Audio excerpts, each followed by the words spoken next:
Hello, and welcome to another episode of Two Sisters of a Certain Age, Conversations with a Therapist. And a doctor.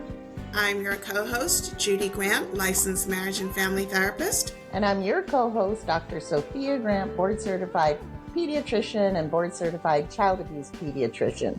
So what's going on, Candy? Well, I have to tell you, we almost closed down Tusoka. I almost wrapped this thing up. What and happened? The reason was you had the nerve to go to England. And I couldn't FaceTime you every day. And I was like, I can't believe she did this to me. What is this all about? This podcast was a lie. And I was about to come on here and just say, it's over. Over. Because you couldn't get a hold of me. Well, I'm just so used to talking to you every day. This is true. The fact that you were gone, and I knew you were gone, but I'm like, you could have gone to a pub in Ireland and got on the Wi-Fi. Right. Anyway, when you came back, I was like, I guess it's not over. We're gonna do this. So yes, okay, that's how fragile I am.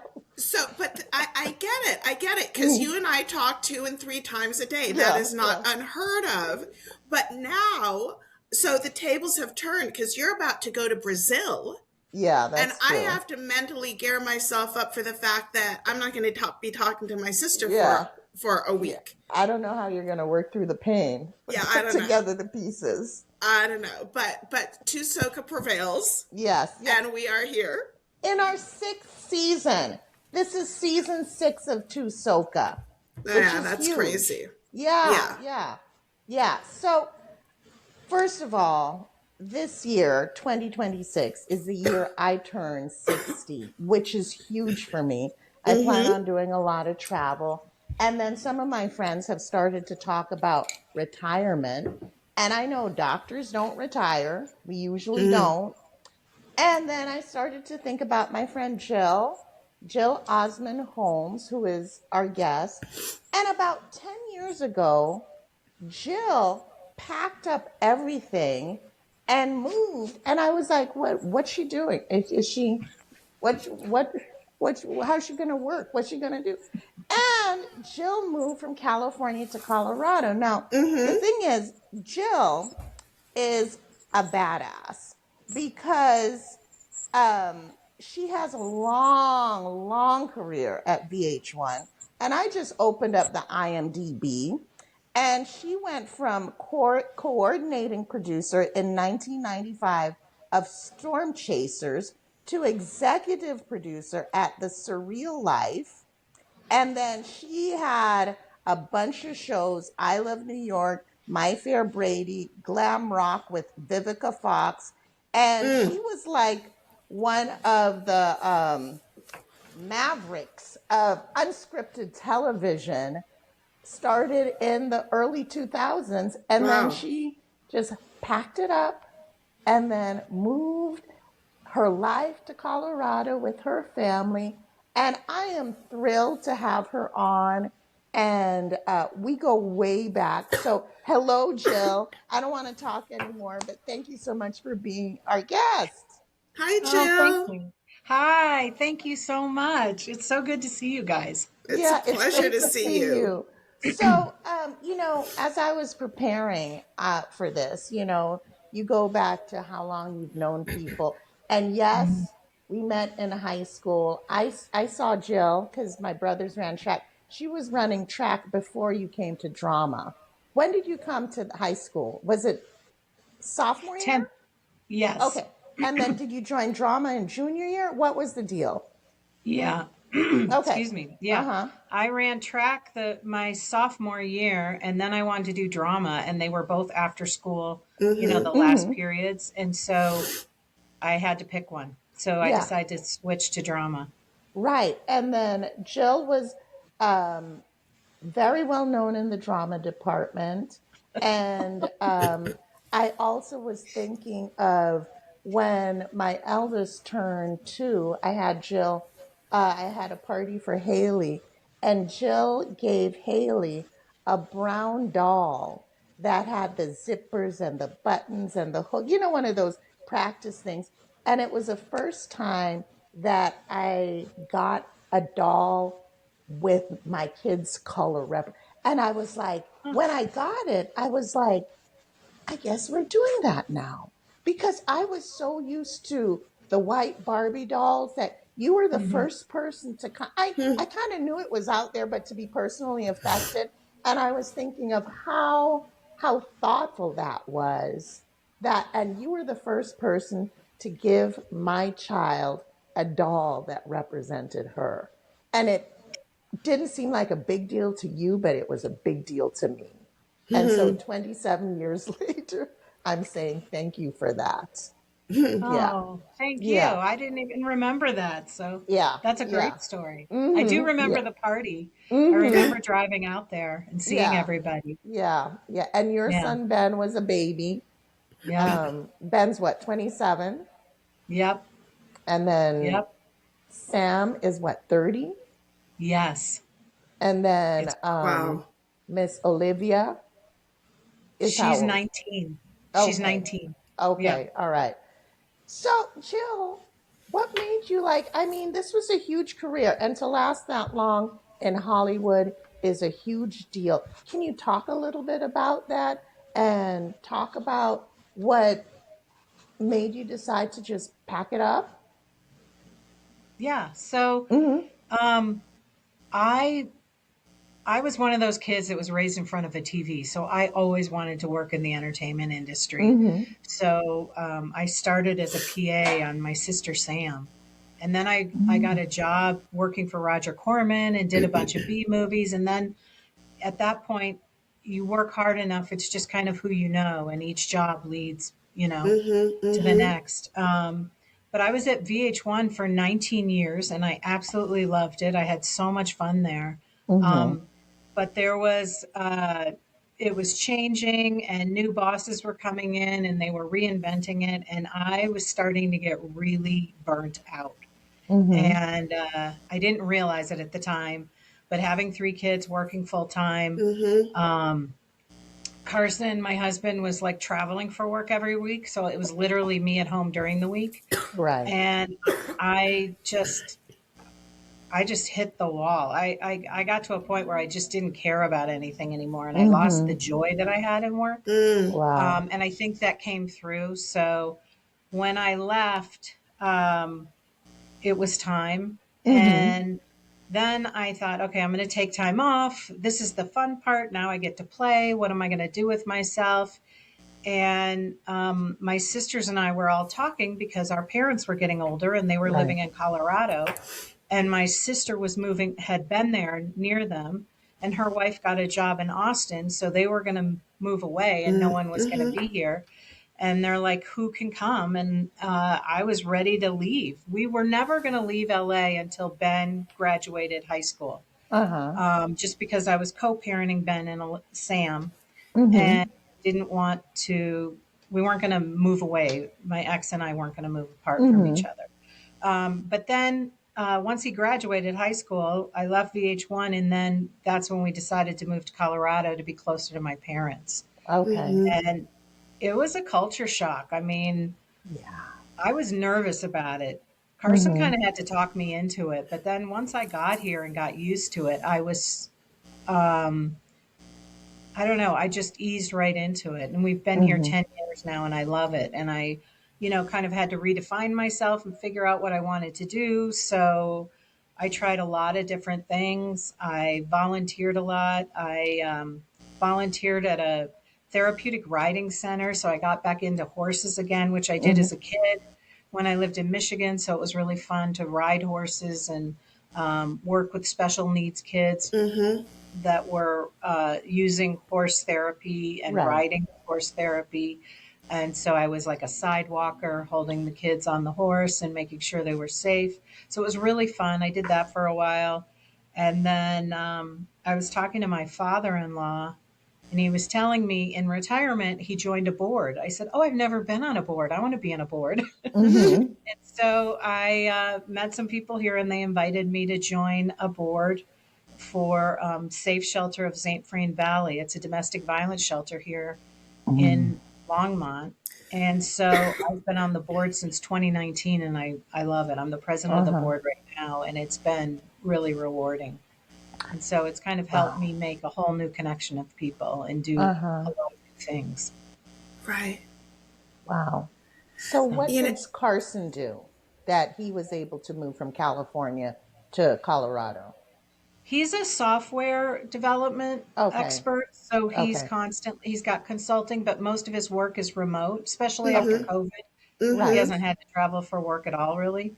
And he's always really Okay. good. I'm always adverse to change, and he's good about saying, what about this plan? So we had a 5-year plan to leave California at some point, and it took me 5 years to get my head around it. And then it just Mm-hmm. kind of all came together at that point.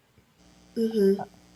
So, So when we're and Jill, it sounds like you when you made the switch, you found things that really fulfilled you. yes, And one of the things that I think about for my retirement, if that ever happens, is wanting to stay active, wanting to stay busy. I don't want to just wake up every morning and, watch old television. Um, and so just to be able to be engaged in your community and with other people. And so it sounds wonderful that you were able to find those outlets for yourself. yes, So you weren't yes. just home doing nothing. No, I did that initially because I thought that's what I wanted and I got bored so fast. Mm-hmm. And Mm-hmm. I thought, oh, I have all the time in the world to figure it out. But then I just started saying yes to things and trying different things. And it was great. At one point, I got so sick of not working that I worked at my daughter's school for 2 years as a development assistant. So I worked in their development department. It was like a Really? independent school. So I was helping with fundraising and things like Mm-hmm. that, which also Mm-hmm. ended up being what helped me um, give more to the shelter. I knew how to enter their gifts in their software. I learned their software. I was Right. able to help with a lot of the events, fundraising events for the shelter. So that's kind of become a new way of producing television. Mm. Um, because those skills you can kind of apply a lot of different ways and places. Right. That was Wow. going to be my next question. Like, what skills from producing have you used? So, do you use it also in your domestic violence shelter? Yes. Mm-hmm. So being a network executive, not being afraid to run a meeting and confident about all that, I was able to kind of transition into an officer role. And it just felt like I was at work again. Like, let's get organized, let's get this kind of getting people involved, um, organizing events, Mm-hmm. learning new softwares. I'm constantly learning new softwares to kind of help with automation and different things Mm-hmm. like that. Um, I learned it at the school that I worked at. And um, just having that whenever things, because a lot of stuff happens at a domestic violence shelter and a Mm-hmm. lot of Yeah. things come up. And I get a lot of calls from the ED. And she says, I love talking to you, Jill, because you talk me off the ledge. Well, that's what I did as a producer all the time, was Mm-hmm. Mm-hmm. talking people off the ledge and saying, we're going to figure it out. It's not, it's so I tend to do well in situations like that to just kind of Mm-hmm. say, okay, let's problem solve right now. And I don't get my emotions too heightened in those situations because everyone else is heightened. Right. Mm-hmm. So that's definitely from producing that I've gotten Right. that skill. Well, you Right. said ED, and I was thinking Yes. emergency department, but then I realized you meant executive Executive director. director, right? Yes. Okay. Sorry. Okay. Okay. Yes. All right. Because I'm like, Not man, all the nonprofits have their I was EDs, like, she's really hands on if she's going to the emergency room with these people. Okay. And No, no, it's no. To be Mm-hmm. clear, my dealing with emergencies, I don't handle the clients. I am not trained Mm-hmm. for that. We have people that are trained for that and they're wonderful. No, I don't. I don't interact with the clients. That's not my mm-hmm. role, but yeah. Mm-hmm. So Jill, let me ask you this because one of the things that we are introduced to when we first start working is, saving for your retirement, right? Yeah. start that 401k, whatever it might be, invest your money. And I know that that is something that is, always, I think about it frequently, like, okay, how are my investments doing in Yeah. anticipation of that day that I would need those funds? So was this a part of your plan as well? Like, financially, how am I going to be able to do that?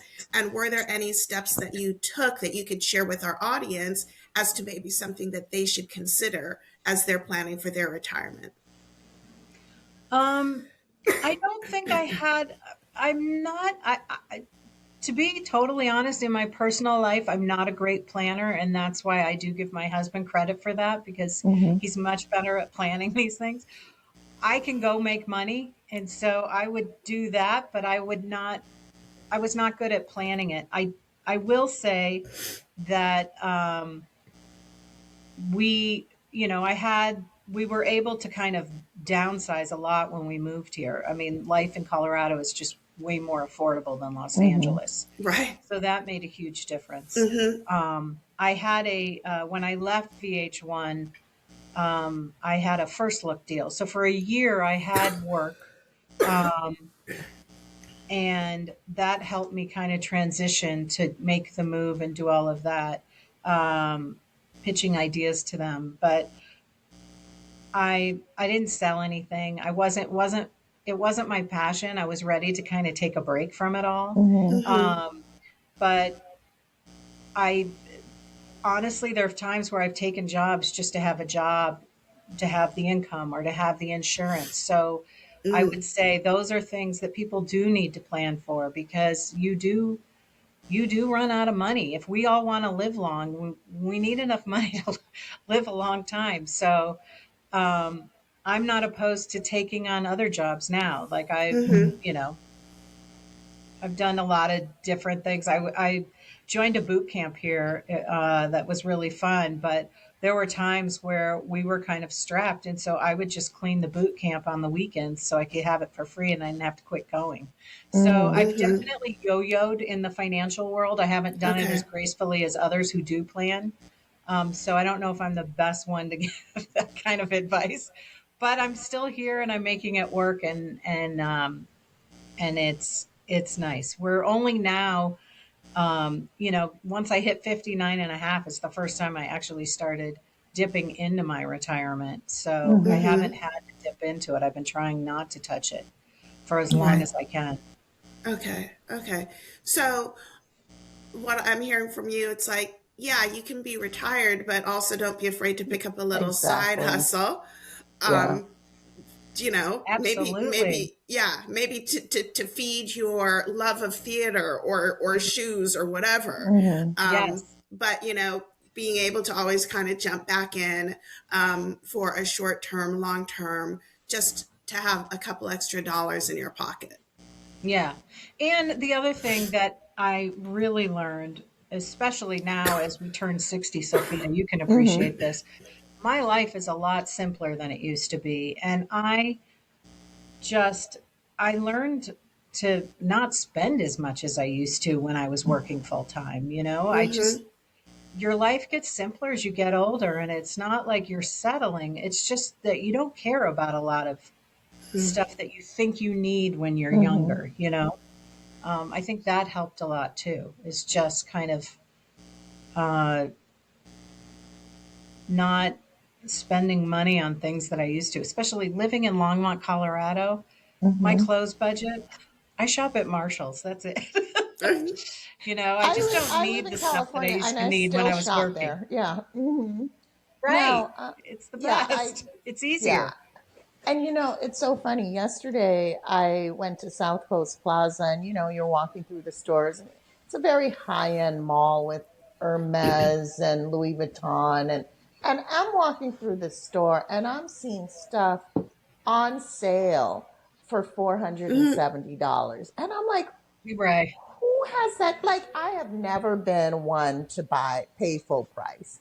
But, as I've mentioned, I thrift so much of my clothes that now shopping in department stores and even getting it on sale just seems like such a ridiculous waste of money. I was actually like Yes. turned off by it. It's just too much.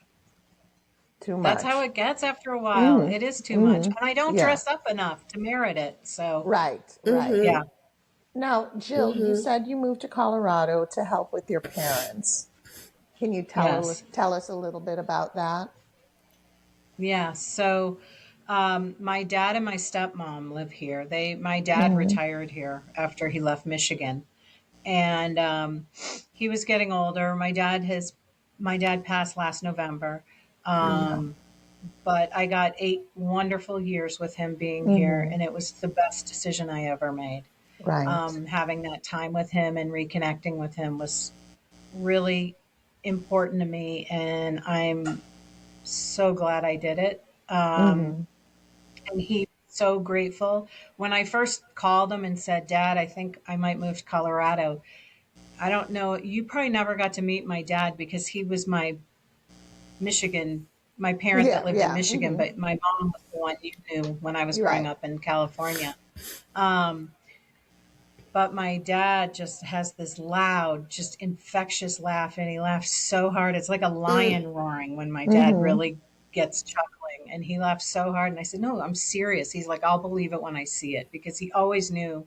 We'd always talk when I was driving to go to sets or I was going to meetings or whatever. He's like, Why do you always call from the car? I said, Because no one can distract me here. It's the perfect Right. place to catch up with you. So being here with him was great. And now my stepmom is here and we're helping her kind of figure out what she wants to do and where she wants to be. I've got 3 other sisters and we're all kind of working together on that. Right. Right.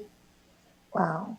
Wow. That's at the end of your life, I think it's not the trips, it's not the stuff, it's the time. And you got the gift of Yes, time with your dad, which is so it really did. special, especially Yeah, since you lost your mom so many years ago. yeah, Yeah. Yeah. yeah. It was amazing, and it's been interesting because now I'm kind of, as I reach into my 60s, we were going to maybe have to come back to California to help with my husband's father. And then sadly, he passed away in Wow. November That's a as lot of well, which was loss. kind of Yeah. unexpected. Yeah. No one prepares you for this phase of your life. No. Just watching your No. parents decline. No. I don't It. remember anyone talking to us about this stuff. No. I agree Nobody spoke with us completely. about menopause or dealing with aging No, parents. Yeah. Yeah. It no, Yes. was trial Yeah. by fire. it really Yeah. was. When we So start, go ahead, again, Judy. I'm just thinking about your decision to retire and how that allowed you that space to be with your father, because so many of us, if my mother calls me Monday through Friday, if I can pop over, I'm like, okay, mommy, let me think, when can I put that in my schedule, and what do I need Right. to do and rearrange in order to get over there. And now with you and your father, it was like, okay, I'm there. That must have been really lovely for both of you. So It really yeah. was. And he was literally like 10-minute drive away. I mean, we lived that close that I could just pop over there whenever they needed something. I could pop Right. over and help them Yeah. figure something out, whatever. We had a ritual every Sunday. I would be over there with them and just hang out for hours, and I loved it. It was so nice. Yeah, that's wonderful. Yeah. Your stepmom has kids? Yeah. So I have an older sister from my parents' marriage, and then I have 2 stepsisters, and we all came together when we were like Shauna, the sister who's my age. I think we were 14 when we met, and Melissa, our youngest sister, is 4 years younger than us, and Stacy's 4 years older than us. So Shauna was here with the parents, and then she left, and then I moved here. And Yeah. and this is the reality of being, of a certain age, right? Yeah. Not only are we contending with our selves, our lives, but the aging parent is Yeah. part of this stage of life for all of us. Yes. It's Wow. so true. and just being So, patient with them mhm, because they're struggling through it too and trying to yeah, figure it out. And it's not always glamorous or lovely or kind yeah, or pretty. Yeah. yeah, yeah, It can Yeah. get complicated and hard. Yes, yeah, absolutely. yeah. Absolutely. Judy and I in 2021, mommy had to have open heart surgery. And that was a very difficult time for us. And like I say, every day is a gift with her. But she did not emerge from the surgery as the same woman she was. She was more frail, more Mm-hmm. confused, more Mm-hmm. needy. And you have to kind of she's not going to be the same woman who used to cook for four kids and a husband and drop us off, pick us up. But I think there is still so much value in having your parent. Even the other day, I was telling Judy, I was talking to mommy, and she was just in a gossipy mood. And she was gossiping about stuff that happened 60 years ago. And Mm-hmm. it was just like, it was so much fun to talk to her. And it was like, we're on the phone and she would say, and and I mean, it was something that I truly treasure. And I think for Yeah. our listeners, who are mostly women of a certain age, take that Yeah. time to spend with your parents. And even when you are dealing with stuff and your life is busy and it might be inconvenient, um, just go the extra mile, And Judy and I talk about our Oh, yeah. frustrations all the time because it's not easy. Mm-hmm. Yeah. So, Jill, Yeah. It's going really hard. back, I will say the other thing that's helped a mhm. lot is laughter. Well, you have a great laugh. Well, I got it from my dad. Like we Hmm. all laugh. My Hmm. mom and I, my stepmom and I, we can really start laughing. I mean, that Hmm. to me is humor is the most important thing, especially when you're dealing with aging parents because there's so much stuff feels heavy. And when Hmm. we can just laugh, it's the best medicine. Hmm. It Yeah. really is. Mm-hmm. I don't disagree. When you're talking about your father and his big, loud, infectious laugh, I'm thinking about our father and how he would lean up against a wall Yeah. because he He would. couldn't physically support Yeah. He himself would. in And those moments of laughter. yeah, and tears streaming down his face. So, Jill, in Yeah. Yeah. addition to being I close love to, that. in addition to being like in that retirement phase, you also have a teenager. You still have a teenager. What's that like? Do you parent I do. differently, Olivia, compared to Sam, or what's that like? I think I do. I think I Mm-hmm. got to be a stay home mom for her, which was so different. I Mm-hmm. Mm-hmm. remember when we first moved here, there was a little girl that lived across the street that was Olivia's age. And so she went to go play with her. And my son visiting us was like, where is she going? She can't just walk out the front door and leave. Like he had never lived in a town where you could do that. Yeah, Right. yeah, Oh, And that's I said, funny. she's going across the street to play with friends. And he's like, what? Like yeah. he looked so concerned. We were laughing. I'm like, it's not Mm-hmm. Los Angeles. We're not in LA Right. Right, anymore. right. Right. And Um, I so imagine, it I was nice. imagine And it that. was fun when, Mhm. uh, Go ahead, go ahead. sorry, uh, you said you imagine what? It was more like your life in Michigan, Olivia. Yes. Uh huh. Yeah, Yeah. Now, what was that it Michigan really life was. It was, like? Hmm. oh, we just had to be home before the streetlights went on. That was the Hmm. rule. My parents had no idea. I mean, there were no cell phones. We Right. just jumped on our bikes and took off. It was Hmm. Yes. great. Um, yeah, I never and raising my two older kids in Los Angeles and Olivia till she finished elementary school Hmm. um, in California. Hmm. Um, but I didn't let them leave the house No, without no. me. I Right. had to know where they were going. You just couldn't do it. Yeah. Right. It's very different. But thinking back on our childhood, it wasn't so much the street lamps, but it was all the moms on our block, and we lived on a heavily kid populated block. The moms would just come out and like yell for their kids. And if you Yep. didn't hear, so and so heard, and word would travel down the block and you just came home. But yeah, the difference between that and then now in LA, are you kidding me? Yeah. Not for a second. No. Yeah. Yeah. Okay. So different Going- times, different Very times. Going back different. to our childhood, I never had any peers on the block to play with. So while everybody was playing outside, I was on my little sewing machine making stuff. You were on your what? Sewing machine.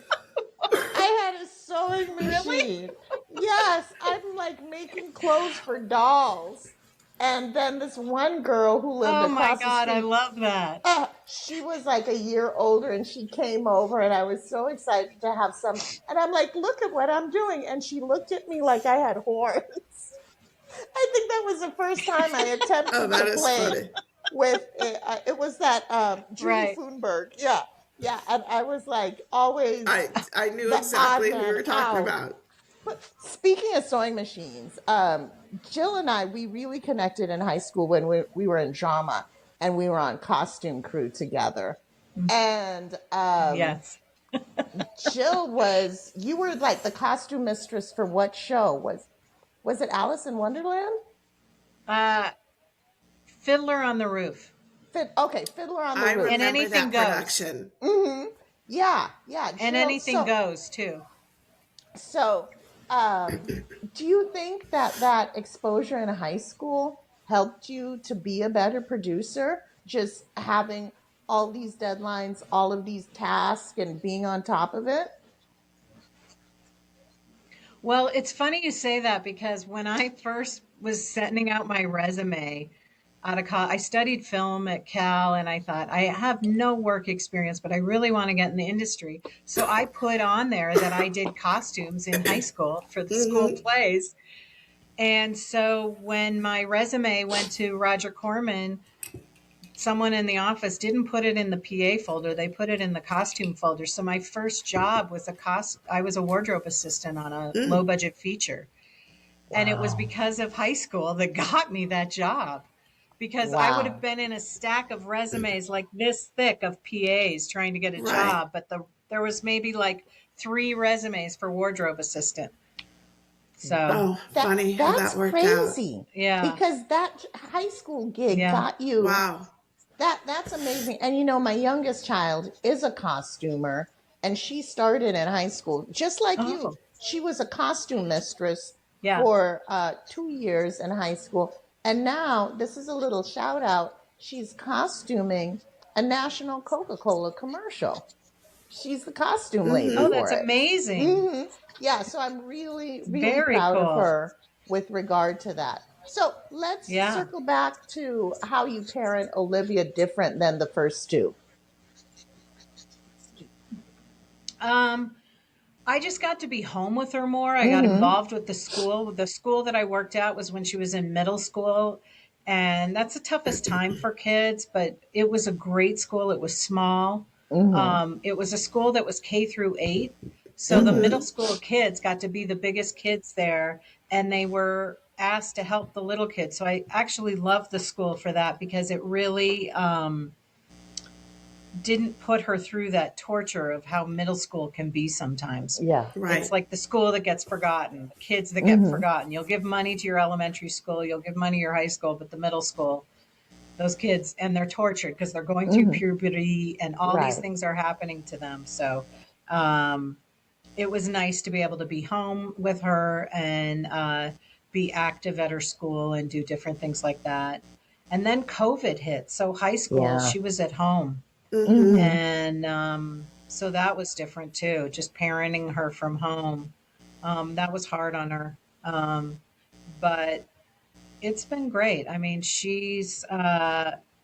we're very close, and I just love, the one thing I always worried about having a kid 10 years after my first is that they wouldn't be close. But Right. all those fears kind of went away as the kids got older. They're all so close now, and they all come Yeah. here for Christmas. And for my birthday this year, we're taking them all to Mexico with us, and they're all willing to take the time off work and come. And so I'm really Right. excited about it. Right. That's Right. awesome. I remember Yeah. your mother So, used to go to Mexico a lot. Are you going to where your mother used to go to Mexico? She kind of went everywhere. We're going to Okay. Cabo on this trip because Okay. we wanted something close to the West Coast so the kids could because the two older kids are on the West Coast. So we wanted somewhere that was easy and affordable for them to get to. So we Okay. picked Cabo. Okay. Jill, I want to just dip into my mental health therapist mode for a second. So, in regards to your mental health, in regards to retirement, were there, did you find that there was a shift in your well-being? Perhaps the lack of pressure, the lack of deadlines, so on and so forth, helped to improve that for you?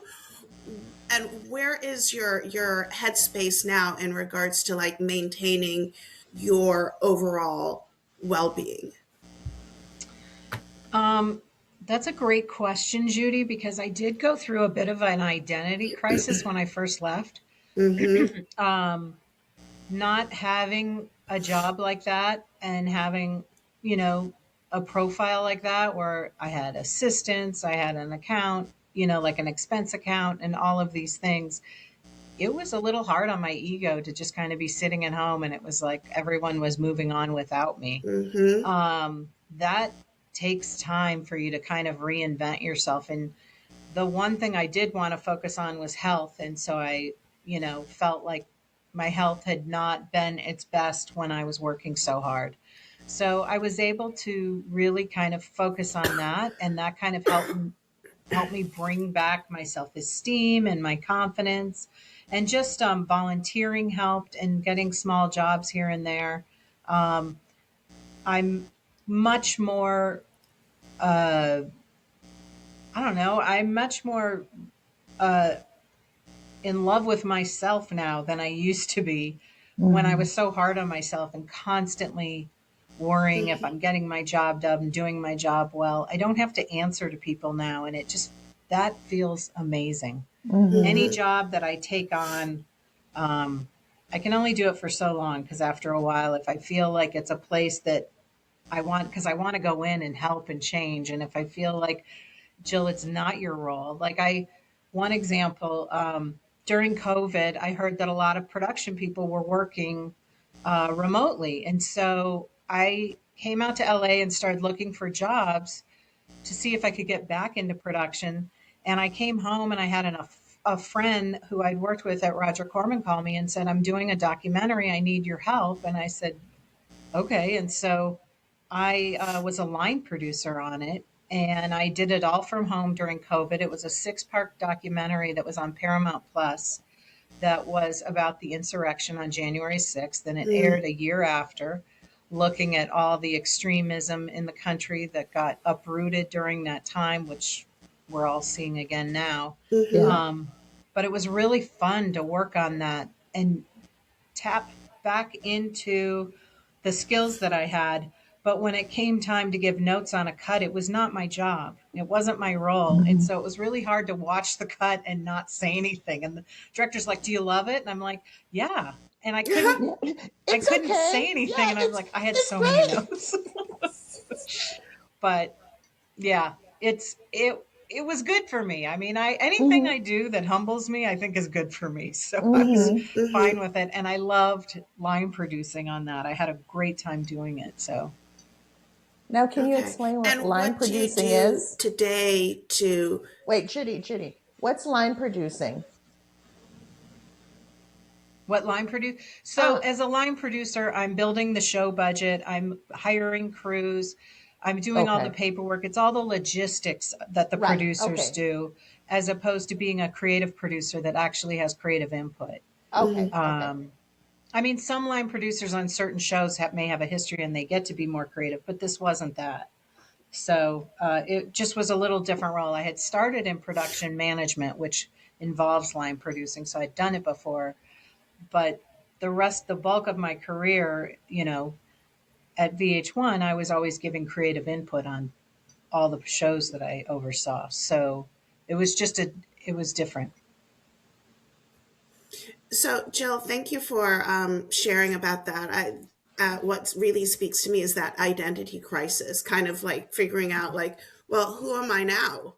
Yeah. Um, and wanting to, figure that piece out. A question I had was, how do you help to maintain that well-being today?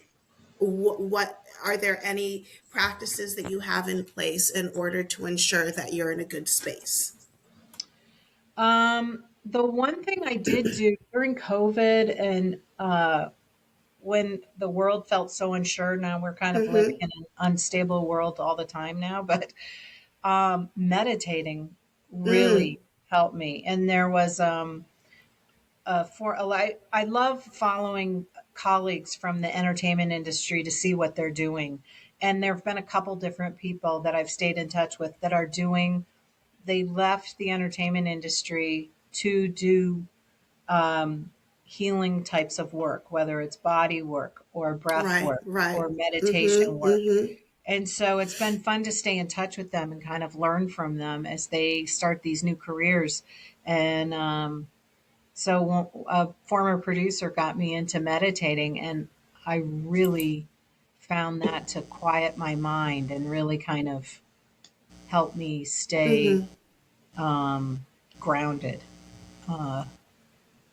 Okay. when That's I, that's that's great. I love that. And yeah, so many people are talking about the importance of meditation and being mindful and guided meditation. I love all of those practices just to yeah, help keep you rooted in the moment. yes. Yeah. That's awesome. Hey Yeah, Candy, we you lost you for a did. second, but you're Jill, back. tell us. You told me that you took a trip with your husband, kind of all across the U.S. Was it this past summer?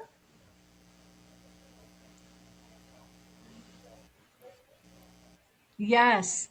So my husband's been wanting to hit the Mm-hmm. road. We bought a new car, so it's Mm-hmm. electric and gas. And we piled the dogs in there and we road trip for 6 weeks around the US. It was Wow. Mm, so fun. We'll Mm-hmm. probably do it again this summer. I was nervous at first, like, I don't know. Like, once again, I Mm-hmm. was like the naysayer, and he finally talked me into it. Mm-hmm. I had a blast. Um, and so we just mapped it out. We did mostly the West Coast because we had events. My stepfather was turning 80, and we went to his 80th birthday surprise party in Sonoma.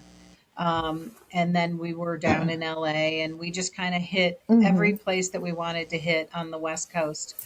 We stayed in Washington for a Mm-hmm. while with Samantha and her husband Tyler, and that was fun. Spent 4th of July with them in Everett, Washington.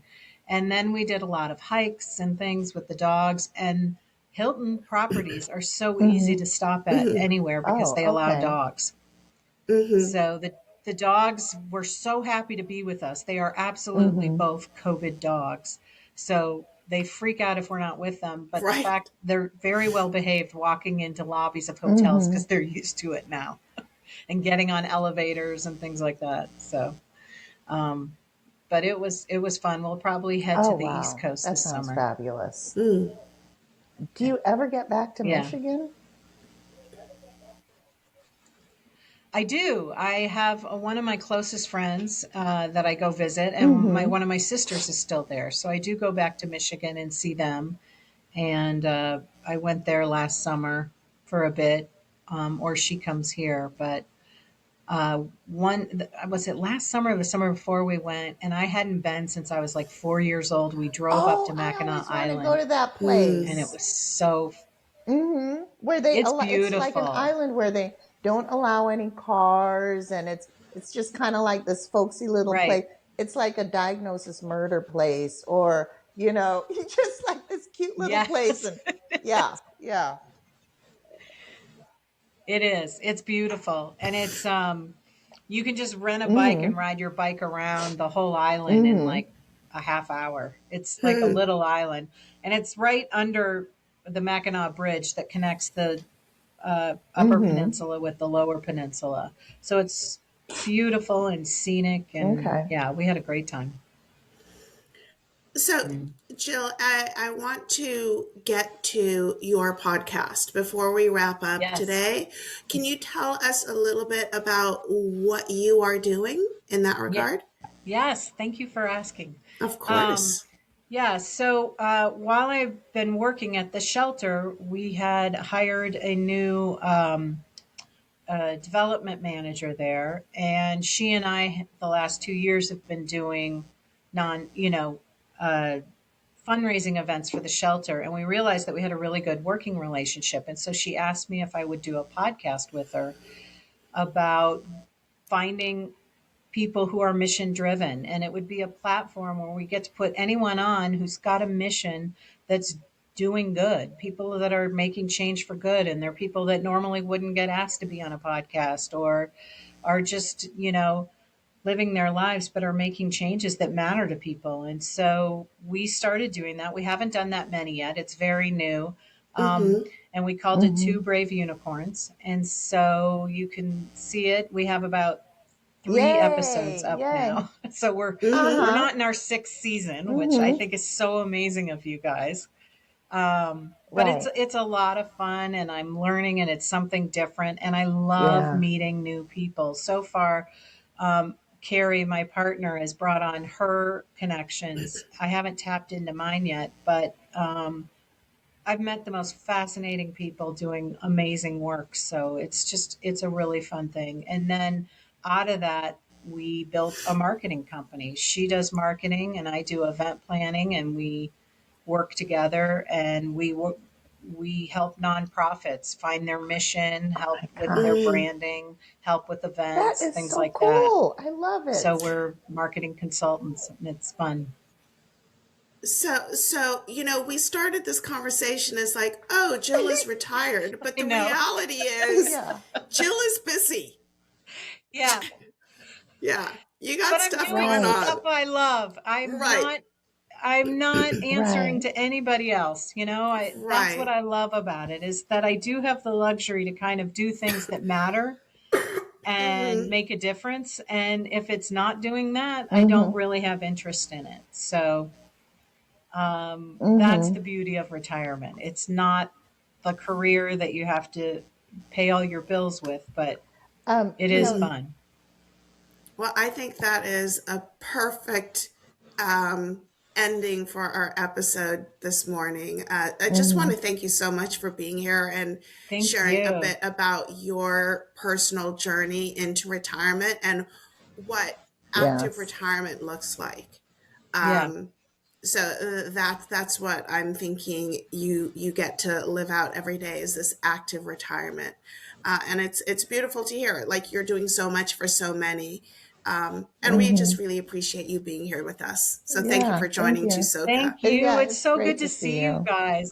I hearing Mm-hmm. your voices brings back Yeah. so many Ah, memories from high Yeah. school and It's everything. It's just, and so I true. love watching your podcast. I love what you thank guys are you. doing with it. And I love that Yeah. you had Suzanne on, which was Mm-hmm. great Thank too. you. It's been so So much fun, thank and you so much. I just I'm so happy that you're doing stuff that like gives you joy. Judy and I talk about, will we retire, because we love our job so much.